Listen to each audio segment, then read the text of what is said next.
ഇന്നത്തെ നമ്മുടെ റെസിപ്പി നല്ല ടേസ്റ്റി ആയിട്ടുള്ള ചിക്കൻ റോളിൻ്റേതാണ്. നമ്മൾ ബേക്കറിയിൽ നിന്ന് വാങ്ങുന്ന അതേ ടേസ്റ്റ് തന്നെയാണ് നമുക്കിത് കിട്ടുന്നത്. അപ്പോൾ വളരെ പെട്ടെന്ന് നമുക്കതെങ്ങനെയാണ് തയ്യാറാക്കി എടുക്കുന്നതെന്ന് നോക്കാം. അതിനായിട്ട് ഞാനിവിടെ ചിക്കൻ എടുത്തിട്ടുണ്ട്. ബോൺലെസ് ചിക്കനാണ്. ഒരു 200 ഗ്രാമോളം വരും. അതിലേക്ക് ഞാനൊരു 1/2 ടീസ്പൂൺ ഉപ്പ്, 1/2 ടീസ്പൂൺ മഞ്ഞൾപ്പൊടി, 1 ടീസ്പൂണോളം കുരുമുളക് പൊടിയും കൂടി ചേർത്ത് കൊടുത്തിട്ട് നന്നായിട്ടൊന്ന് മിക്സ് ചെയ്തെടുക്കുകയാണ്. നന്നായിട്ട് മിക്സ് ആക്കിയതിന് ശേഷം നമ്മളതൊരു അരമണിക്കൂറോളം റെസ്റ്റ് ചെയ്യാൻ വെക്കണം. അരമണിക്കൂറിന് ശേഷം നമുക്ക് നന്നായിട്ട് അതൊന്ന് ഫ്രൈ ചെയ്തെടുക്കണം. അപ്പോൾ അരമണിക്കൂർ കഴിഞ്ഞിട്ടുണ്ട്. ഞാനിത് വെളിച്ചെണ്ണയിലാണ് ഫ്രൈ ചെയ്തെടുക്കുന്നത്. നിങ്ങൾക്ക് ഏത് ഓയിൽ വേണമെങ്കിലും യൂസ് ചെയ്യാൻ കുഴപ്പമൊന്നുമില്ല. അപ്പോൾ ആദ്യം ഹൈ ഫ്ലെയിമിൽ വെച്ചിട്ട് കുറച്ച് സമയം ഫ്രൈ ചെയ്യുക. അതിനുശേഷം ലോ ഫ്ലെയിമിലിട്ടിട്ട് നന്നായിട്ട് ഫ്രൈ ചെയ്തെടുത്താൽ മതി.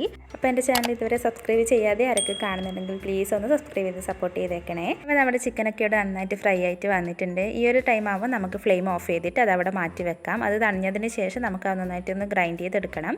ഇനി ആ ഓയിലിലേക്ക് തന്നെ ഞാനൊരു 2 പച്ചമുളക്, ഒരു 5-6 അല്ലി വെളുത്തുള്ളി, അതുപോലെ തന്നെ ഒരു കഷ്ണം ഇഞ്ചി ചെറുതായിട്ട് ചോപ്പ് ചെയ്തിട്ടൊന്ന് ചേർത്ത് കൊടുത്തിട്ടുണ്ട്. അപ്പോൾ അത് നമുക്ക് നന്നായിട്ട് അതിൻ്റെ പച്ചമണം മാറുന്നവരെ ഒന്ന് വഴറ്റി കൊടുക്കാം.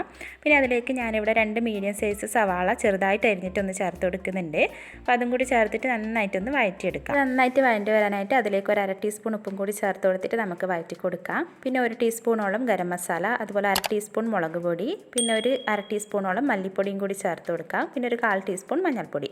അപ്പോൾ ഇത്രയും ചേർത്തിട്ട് നമുക്ക് ലോ ഫ്ലെയിമിലിട്ടിട്ട് നന്നായിട്ട് അതൊന്ന് മൂപ്പിച്ചെടുക്കണം. നമ്മുടെ അതിൻ്റെ പച്ചമണമൊക്കെ ഒന്ന് മാറി വരണം. അപ്പോൾ നന്നായിട്ട് വഴറ്റി വരുമ്പോൾ നമുക്കതിലേക്ക് 1 ടേബിൾ സ്പൂണോളം മല്ലിയില ചേർത്ത് കൊടുക്കാം. മല്ലിയില ചേർക്കുമ്പോൾ നല്ലൊരു ടേസ്റ്റ് ആയിരിക്കും. അപ്പോൾ അത് സ്കിപ്പ് ചെയ്യാണ്ട് എല്ലാവരും ചേർക്കുക.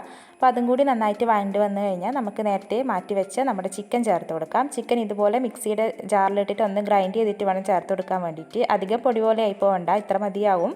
അപ്പോൾ അതും കൂടി ചേർത്തിട്ട് നമ്മുടെ മസാലയിലിട്ട് നന്നായിട്ട് മിക്സ് ചെയ്തെടുക്കാം. ചിക്കനിൽ നമ്മുടെ മസാല എന്തായാലും പിടിച്ചിരിക്കണം, എന്നാലേ നല്ല ടേസ്റ്റ് ഉണ്ടാവുള്ളൂ. അപ്പോൾ ഇതാ നമ്മുടെ മസാല ഇവിടെ റെഡി ആയിട്ടുണ്ട്. അപ്പോൾ അത് നമുക്ക് അവിടെ മാറ്റി വെക്കാം. അപ്പോൾ അത് മാറ്റി വെച്ച് നമുക്ക് ചിക്കൻ റോളിനുള്ള മാവ് തയ്യാറാക്കി എടുക്കാം.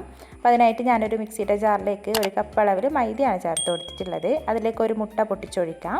മുട്ടയൊഴിച്ച് പിന്നെ ഞാൻ അതിലേക്ക് ഒരു 1/2 ടീസ്പൂൺ ഉപ്പും കൂടി ചേർത്ത് കൊടുക്കുന്നുണ്ട്. ഉപ്പും കൂടി ചേർത്ത് പിന്നെ ഒരു 1/2 കപ്പ് വെള്ളവും കൂടി ചേർത്തിട്ട് ഇതുപോലെ ഒന്ന് അരച്ചെടുക്കുക. ഈ ഒരു കൺസിസ്റ്റൻസിയിലാണ് കിട്ടേണ്ടത്. ഇനി നമുക്കതൊരു ബൗളിലേക്ക് മാറ്റാം. ബൗളിലേക്ക് മാറ്റിയിട്ട് നമുക്കതൊരു ദോശ പോലെ ചുട്ടെടുക്കണം. വളരെ നേരിയ ദോശയായിട്ടാണ് ചുട്ടെടുക്കേണ്ടത്. അപ്പോൾ ഞാനതിലേക്ക് വെളിച്ചെണ്ണ ഒഴിച്ചിട്ട് ഇതുപോലെ ചുട്ടെടുക്കുന്നുണ്ട്. അപ്പോൾ വളരെ കനം കുറഞ്ഞ് ചുട്ടെടുത്താലേ നമുക്കത് നല്ല ടേസ്റ്റിൽ കിട്ടുള്ളൂ. അപ്പോൾ ഒരു ഭാഗം വെന്ത് വരുമ്പോൾ നമുക്കിതുപോലെ മറിച്ചിട്ടിട്ട് 2 ഭാഗവും നന്നായിട്ടൊന്ന് വേവിച്ചെടുക്കാം. ലോ ഫ്ലെയിമിലേ ചെയ്യാൻ പാടുള്ളൂ. അല്ലാന്നുണ്ടെങ്കിൽ നമ്മുടെ പെട്ടെന്ന് അതിൻ്റെ കളറൊക്കെ മാറിപ്പോവും, ഉള്ളു വേവാണ്ടേ ആയിപ്പോവും. അപ്പോൾ ഇത്രയേ ഉള്ളൂ. ഇതുപോലെ നമുക്ക് ബാക്കിയെല്ലാം ചുട്ടെടുക്കാം. ഞാനിതിവിടെ ചുട്ടെടുത്തിട്ടുണ്ട്. അപ്പോൾ ഇതുപോലെ ഇങ്ങനെ വേണം നമ്മൾ ചുട്ടെടുക്കാൻ വേണ്ടിയിട്ട്. ഇനി നമുക്കത് അവിടെ മാറ്റി വെക്കാം. ഇനി നമുക്കത് ഒട്ടിക്കാൻ വേണ്ടിയിട്ട് ഒരു ടേബിൾ സ്പൂൺ മൈദ ഞാനൊരു ബൗളിലേക്ക് ചേർത്ത് കൊടുത്തിട്ടുണ്ട്. അതിലേക്ക് കുറച്ച് വെള്ളം ഒഴിച്ചിട്ടൊന്ന് മിക്സ് ചെയ്ത് വെക്കാം. ഇനി നമുക്ക് നമ്മുടെ ദോശയിൽ നമ്മൾ നേരത്തെ തയ്യാറാക്കി വെച്ച ചിക്കൻ്റെ മിക്സ് എടുത്ത് വെക്കുക. എന്നിട്ട് ഇതുപോലെ ഒന്ന് റോൾ ചെയ്യുക. എന്നിട്ട് അതിലേക്ക് 2 സൈഡിലും നമ്മുടെ മൈദ മാവ് ഒന്ന് വെച്ച് കൊടുത്തിട്ട് ഇതുപോലെ ഒട്ടിച്ചെടുക്കാം.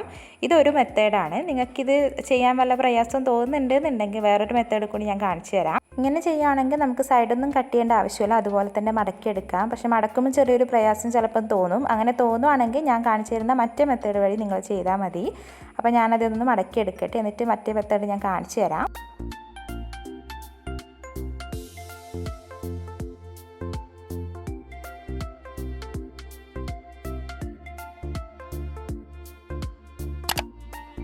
അപ്പോൾ ഇതിവിടെ റെഡി ആയിട്ടുണ്ട്. ഇനി മറ്റൊരു മെത്തേഡ് എന്താണെന്ന് വെച്ചാൽ നമ്മുടെ ദോശയുടെ സൈഡൊക്കെ ഇതുപോലെ ഒന്ന് കട്ട് ചെയ്യുക. സ്ക്വയർ ഷേപ്പിൽ കട്ട് ചെയ്തെടുക്കുക. അപ്പോൾ സ്ക്വയർ ഷേപ്പിൽ കട്ട് ചെയ്യുമ്പോൾ നമുക്ക് മടക്കാൻ കുറച്ചുകൂടി ഈസി ആയിരിക്കും. എന്നിട്ട് നമ്മുടെ 4 സൈഡിലും ഇതുപോലെ നമ്മുടെ മൈദയുടെ ആ ഒരു പശ ഒന്ന് വെച്ച് കൊടുക്കുക. അതിനുശേഷം നമ്മുടെ ഫില്ലിങ് അതിലേക്ക് വെച്ച് കൊടുത്തിട്ട് ഇതുപോലെ ഒന്ന് മടക്കിയെടുത്താൽ മതി. ഇതാകുമ്പോൾ വളരെ പെട്ടെന്ന് നമുക്ക് തയ്യാറാക്കിയെടുക്കുക. അതുപോലെ നല്ല ഷേപ്പും കിട്ടും. അപ്പോൾ ഏത് മെത്തേഡാണ് ഈസി എന്ന് വെച്ചാൽ നിങ്ങൾ അതുപോലെ ചെയ്യുക. അപ്പോൾ ഞാനെല്ലാം ഇതുപോലെ ഒന്ന് ചെയ്തെടുക്കട്ടെ. അപ്പോൾ എല്ലാം ഇവിടെ റെഡി ആയിട്ടുണ്ട്. ഞാനൊരു മുട്ട ഇതുപോലെ പൊട്ടിച്ചിട്ടൊന്ന് ബീറ്റ് ചെയ്തെടുത്തിട്ടുണ്ട്. അതിലേക്ക് നമുക്ക് നമ്മൾ തയ്യാറാക്കി വെച്ച റോൾ ഇതുപോലെ ഒന്ന് റോൾ ചെയ്ത് കൊടുക്കുക. അപ്പോൾ ഇതുപോലെ ഒന്ന് റോൾ ചെയ്തതിന് ശേഷം നമുക്കത് ബ്രെഡ് ക്രംസിൽ കൂടി ഒന്ന് മുക്കിയെടുക്കണം. അപ്പോൾ ബ്രെഡ് ക്രംസിൽ നന്നായിട്ടൊന്ന് കോട്ട് ചെയ്തെടുക്കാം. നന്നായിട്ട് കോട്ട് ചെയ്തെടുത്തിട്ട് നമുക്കത് എണ്ണയിലിട്ട് ഫ്രൈ ചെയ്തെടുത്താൽ മതി. അപ്പോൾ നമുക്ക് അത് എണ്ണയിലിട്ടിട്ട് നന്നായിട്ടൊന്ന് ഫ്രൈ ചെയ്തെടുക്കാം. ലോ ഫ്ലെയിമിൽ മാത്രമേ നമ്മളിത് ചെയ്യാൻ പാടുള്ളൂ. ബ്രെഡ് ക്രംസ് ഒക്കെ ഉള്ളത് കൊണ്ട് തന്നെ അത് പെട്ടെന്ന് കരിഞ്ഞു പോകും. അപ്പോൾ നന്നായിട്ട് ചൂടായിട്ടുള്ള എണ്ണയിലേക്ക് മാത്രമേ നമ്മളിത് ഇട്ട് കൊടുക്കാനും പാടുള്ളൂ. അപ്പോൾ 2 ഭാഗം ഇതുപോലെ നമുക്ക് മറിച്ചിട്ടിട്ട് ഒന്ന് നന്നായിട്ട് ഫ്രൈ ചെയ്തെടുക്കാം. അപ്പോൾ ഇത്രയേ ഉള്ളൂ. നമ്മുടെ സൂപ്പർ ടേസ്റ്റി ആയിട്ടുള്ള ചിക്കൻ റോൾ ഇവിടെ റെഡി ആയിട്ടുണ്ട്. നല്ല ടേസ്റ്റിയാണ്. അപ്പോൾ ഇതെന്തായാലും എല്ലാവരും ട്രൈ ചെയ്യാനായിട്ട് മറക്കാതെ ഫീഡ്ബാക്ക് അറിയിക്കുക. അപ്പോൾ പുതിയൊരു റെസിപ്പിയായിട്ട് നമുക്ക് അടുത്ത വീഡിയോയിൽ കാണാം. Thank you.